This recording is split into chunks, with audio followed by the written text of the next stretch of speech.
اس نے اپنا پستول خاتون کے ہاتھ میں پکڑایا اور کہا چلاؤ گولی۔ وہ خاتون تھی ماریٹا لورینز۔ انہیں امریکہ نے ایک انتہائی خوفناک ذمہ داری دی تھی، کیوبا کے حکمران فیڈل کاسٹرو کو قتل کرنے کی ذمہ داری۔ ماریٹا لورینز ایک زمانے میں فیڈل کاسٹرو کی محبوبہ رہ چکی تھیں۔ جب وہ ان کے بچے کی ماں بننے والی تھیں تو ایک واقعہ یا سانحہ ہوا۔ کاسٹرو کہیں دورے پر گئے ہوئے تھے۔ اس دوران ماریٹا کو جو دودھ دیا گیا اس میں کسی نے بے ہوشی کی دوا ملا رکھی تھی۔ دودھ پینے سے وہ بے ہوش ہو گئیں۔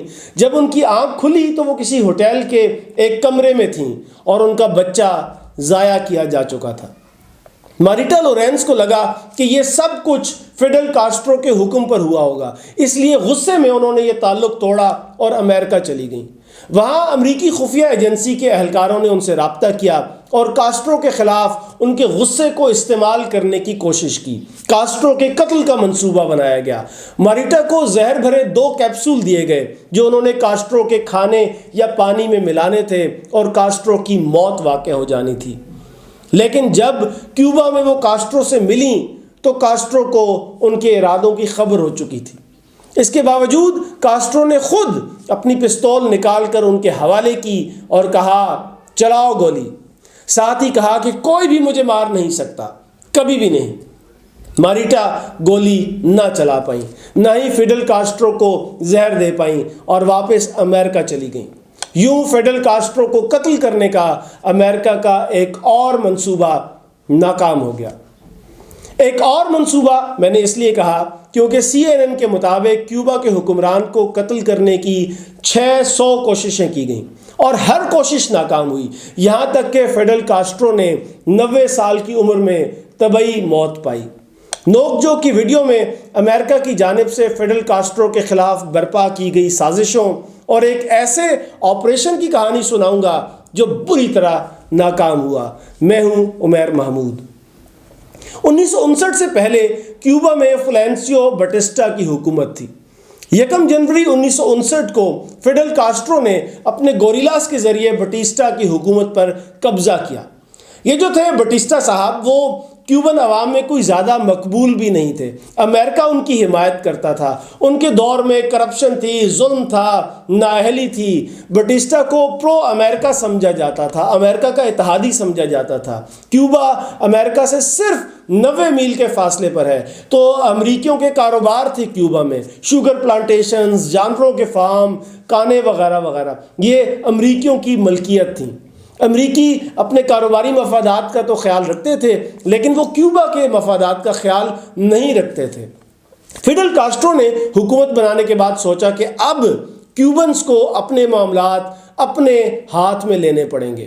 کاسٹرو نے امریکی اثر و رسوخ کم کرنے کے لیے اقدامات شروع کر دیے۔ چینی اور کانکنی کی صنعت جو امریکی ہاتھوں میں تھی اسے قومیال لیا، نیشنلائز کر لیا، لینڈ ریفارم سکیمز متعارف کرائیں۔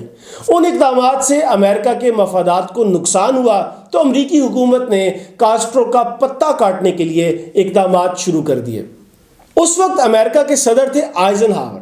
انہوں نے CIA کو ایک منصوبہ بنانے کی اجازت دی جس کے تحت CIA نے گوئٹے-مالا میں ٹریننگ کیمپ بنائے اور 1400 کیوبن جو فیڈل کاسٹرو کے مخالف تھے اور نقل مکانی کر کے میامی جا چکے تھے، ان کو ٹریننگ دی گئی کہ کس طرح وہ فیڈل کاسٹرو کی حکومت کا تختہ الٹیں گے۔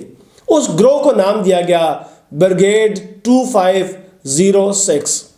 1960 میں کیوبا نے سوویت یونین کے ساتھ تعلقات استوار کیے۔ اس وقت امریکہ اور سوویت یونین یعنی روس کی سرد جنگ چل رہی تھی۔ تب تک کیوبا کی 80% چینی امریکہ خریدتا تھا، لیکن سوویت یونین سے تعلقات کے بعد امریکہ نے کیوبا کی چینی پر پابندی لگا دی۔ سوویت یونین نے کہا کہ چلیں کوئی بات نہیں، ہم آپ کی چینی خرید لیں گے۔ یوں کیوبا کی معیشت تباہ ہونے سے بچ گئی۔ جنوری 1961 میں امریکی حکومت نے کیوبا سے سفارتی تعلقات بھی ختم کر دیے اور کیوبا پر حملہ کرنے کی تیاریاں تیز کر دیں۔ اس وقت تک آئزن ہاور کی جگہ جان ایف کینیڈی امریکی صدر بن چکے تھے۔ تب امریکی محکمہ خارجہ اور کچھ مشیروں نے جان ایف کینیڈی کو سمجھایا بھی کہ بھائی جان، یہ کاسٹرو صاحب امریکہ کے لیے کوئی اتنا بڑا خطرہ نہیں ہے، لیکن چونکہ امریکہ کی روس سے سرد جنگ چل رہی تھی تو کینیڈی نے سوچا کہ کاسٹرو کی حکومت ختم کر کے وہ روس اور چین کو بھی سبق سکھائیں گے۔ اب مسئلہ یہ تھا کہ وہ براہ راست حملہ بھی نہیں کرنا چاہتے تھے، یعنی کہ ایسا حملہ جس میں امریکی فوجی شامل ہوں، کیونکہ امریکی فوج کے براہ راست حملے سے روس بھی اپنی فوجیں لا سکتا تھا اور کیوبا سے لڑتے لڑتے امریکہ اور روس کی جنگ چھڑ سکتی تھی۔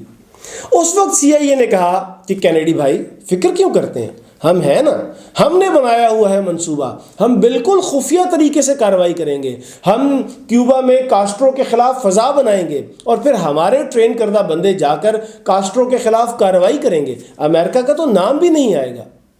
اس منصوبے کا پہلا حصہ تھا کیوبا کی فضائیہ کو تباہ کرنا، تاکہ کاسٹرو کے خلاف لڑنے والوں کے خلاف کوئی فضائی کارروائی نہ ہو سکے۔ 15 اپریل 1961 کو نکاراگوا سے امریکی طیاروں کا ایک اسکواڈرن اڑا جس پر کیوبن جہازوں جیسا پینٹ کیا گیا تھا تاکہ معلوم ہو کہ وہ حملہ کرنے والے کیوبن جہاز ہی ہیں۔ تو اس اسکواڈرن نے جا کر کیوبا میں حملہ کیا، لیکن وہ کیوبا کی فضائیہ کو کچھ خاص نقصان نہ پہنچا سکا۔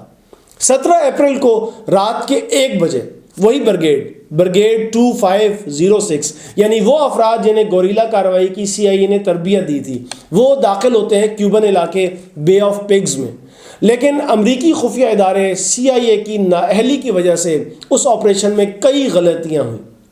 ایک تو وہ علاقہ بہت ہی دشوار تھا، وہاں دلدل تھی، مینگرووز کے درخت تھے، نوکیلی چٹانیں تھیں، حملہ آوروں کی کئی کشتیاں تو ان چٹانوں سے ٹکرا کر ہی پاش ہو گئیں۔